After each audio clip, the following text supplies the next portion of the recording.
तो प्यारे बच्चों, कैसे हैं आप सभी को बाल दिवस की बहुत बहुत शुभकामनाएं। तो वैसे बाल दिवस किस उपलक्ष्य पर मनाया जाता है, किसके जन्मदिन पर मनाया जाता है, ये आपको तो पता ही होगा ना। बाल दिवस हमारे देश के प्रथम प्रधानमंत्री श्री पंडित जवाहरलाल नेहरू के जन्मदिन पर ये बाल दिवस मनाया जाता है। उन्होंने अपना सारा जो जीवन था वो बच्चों के स्नेह पर समर्पित था, इसलिए उनको बच्चों से बहुत ही स्नेह प्रेम था। तो उन्होंने अपना जन्मदिन बच्चों के स्नेह के लिए, बच्चों के प्यार के लिए उन्होंने अपना जन्मदिन को अपनी जन्मदिन पर बच्चों को बाल दिवस के रूप में उन्होंने समर्पित किया था।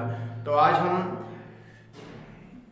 तो अपनी अगली वीडियो के साथ आ रहे हैं। तो इससे पहले मैंने एक्सरसाइज 3.1 कराया था, उसमें मैंने सब बहुत कुछ बताया था कि किस तरह से रैखिक समीकरण युग्म जो होते हैं किस तरह से उनके मान परिवर्तित होते हैं, संगत असंगत, है ना, कोई हल ना हो, अद्वितीय हल, अनेक अनंत हल। तो ये सारे टॉपिक आपने किए भी होंगे और उम्मीद करते हैं आगे करेंगे। तो आज मैं उसी में टॉपिक पर अपनी चर्चा कर रहा हूँ। चैप्टर 3 है pair of linear equation in two variable. तो ये चैप्टर हमारा दो चर वाले रैखिक समीकरण युग्म। आज हमारी एक्सरसाइज है 3.2। हमारी एक्सरसाइज 3.2 है। आज एक्सरसाइज 3.2 में आज हम कुछ नया पढ़ेंगे। हम पहले जान लेते हैं कि रैखिक समीकरण युग्म को दो वर्गों में विभाजित किया जाता है। रैखिक समीकरण युग्म को दो वर्गों में विभाजित किया जाता है। पहला है ग्राफीय विधि, ग्राफिकल मेथड, दूसरा है बीजगणित विधि, अलजेब्रिक मेथड। ये दो वर्ग हो जाते हैं। इन दो वर्गों में हम ये दो रैखिक समीकरण युग्मों को इनके जो सॉल्यूशन होते हैं इनमें सॉल्व करते हैं। पहला है ग्राफिकल मेथड, दूसरा है अलजेब्रिक मेथड। अब ये जो अलजेब्रिक मेथड, ये ग्राफिकल मेथड है जो इसको ग्राफ में हल किया जाता है। ग्राफ से हल करके उसमें हमको तीन स्थितियां उनकी प्राप्त होती हैं। उन तीन स्थितियों को मैंने आपको बता दिया है। जो भी स्थिति ग्राफ में दिखेगी उस स्थिति को आपको उसमें लिखना है। ये मेथड मैंने आपको पहले बता दिया है। इसमें बीजगणित विधि में ये तीन प्रकार की होती हैं।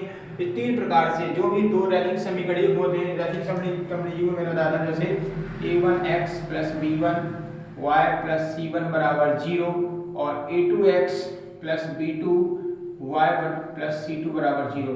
ये दो रैखिक समीकरण युग्म है।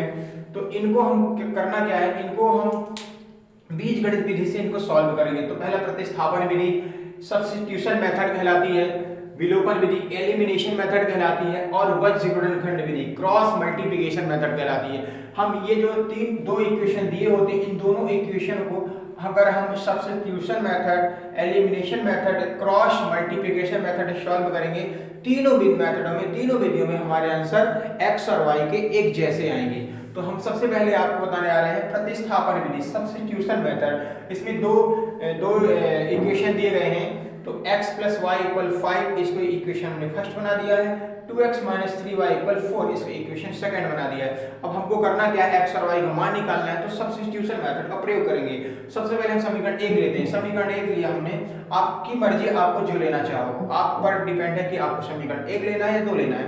कोई भी एक समीकरण लेकर उसमें हमको एक चर राशि का मान निकाल लेना है, एक वेरिएबल का मान निकाल लेना है। जैसे हमने क्या है x + y = 5 लिखा, तो हमने क्या किया, यहाँ से y का हम वहां पर पक्षांतर ट्रांसफर कर दिए। तो देखो यहाँ पक्षांतर लिखा है, तो ये y जो है पक्षांतर होने पर माइनस का आ जाएगा। तो यहाँ से x की वैल्यू क्या निकलेगी, x बराबर आएगा 5 - y, है ना, 5 - y। आप समीकरण 2 भी ले सकते हैं, आपकी मर्जी पर है। तो ये इक्वेशन क्या हुआ, थर्ड। अब ये जो x की वैल्यू है 5 - y है, आपको सेकंड इक्वेशन में लेना है, सेकंड इक्वेशन में रखना है। ये विशेष ध्यान रखना। अगर आपने इक्वेशन फर्स्ट लिया, उसे एक वेरिएबल का मान निकालेंगे और उसको दूसरे इक्वेशन में रखना है, या आप दूसरा इक्वेशन लेंगे तो पहले इक्वेशन में रखेंगे, ये थोड़ा ध्यान रखना। तो हमने x की वैल्यू निकाला है 5 - y, इक्वेशन थर्ड मानेंगे इसको। अब हम क्या करेंगे, x का मान समीकरण 2 में रखेंगे। देखो मैंने बताया ना, कहां पर रखेंगे, x की जगह। देखो x की जगह रखा गया है, तो 2 5 - y 2 लिखा है, x की जगह 5 - y लिखा है, -3y = 4। अब हम क्या करेंगे, मल्टीप्लाई करते 2 का, तो 2 × 2 5 जो 10 हो जाएगा, 2 इसको मल्टीप्लाई y में होगा तो -2y - 3y = 4। अब हम करते क्या, देखो दोनों माइनस के हैं तो माइनस में जुड़ जाता है, लेकिन चिन्ह बड़ी संख्या का लगता है, ध्यान रखना चाहिए। बड़ी संख्या कौन सी है, माइनस की। देखो -3 है ना, तो ये 3 और 5 आएगा तो 5y आएगा, चिन्ह बड़ी संख्या का माइनस आ गया, या 10 यहाँ पर लिखा 4। अब हम करते हैं पक्षांतर, तो हमको करना क्या है, 4 को यहाँ ले आओ और 5y को वहाँ ले जाओ, तो इससे चिन्ह बदल जाते हैं, इसमें प्रॉब्लम नहीं होती। पक्षांतर करने से बहुत आसान है कि इसको पक्षांतर करने चिन्ह बदल जाएंगे। तो देखो यहाँ पर 4y माइनस का हो गया, 5y प्लस का हो गया, देखो बहुत आसान हो गया। तो यहाँ देखो 10 - 4 = 5y। अब हम करेंगे क्या, यहाँ पर 10 - 6 करेंगे, 10 - 4 करेंगे 6 आएगा और यहाँ 5y, तो हमको y की वैल्यू निकालना है, तो y की वैल्यू निकालेंगे तो हम क्या करेंगे, 6 भाग कर दिया 6/y, सॉरी 6/5 = y, तो ये y की वैल्यू आ गई। तो क्योंकि यहाँ पर x और y दो वेरिएबल हैं, हमको हमारे पास y की वैल्यू तो आ गई, लेकिन हमको x की वैल्यू निकालना है, तो करेंगे क्या कि y का मान समीकरण 1 में या 3 में, ये 1 में या 3 में कहीं पर भी रख दो आपको x की वैल्यू मिल जाएगी। तो हमने क्या समीकरण 3 में रखा, तो 5 - 6/5। तो यहाँ एलसीएम लिए, यहाँ अब लिखेंगे एलसीएम लेने पर, ये थोड़ा सा बच्चों के लिए लेंदी होता है। एलसीएम लेने पर हमने एलसीएम लिया, तो यहाँ पर 5 जो 25 - 6/5 है ना, तो 25 - 6/5, ये 25 में से -6 करेंगे, लेस करेंगे तो 19/5।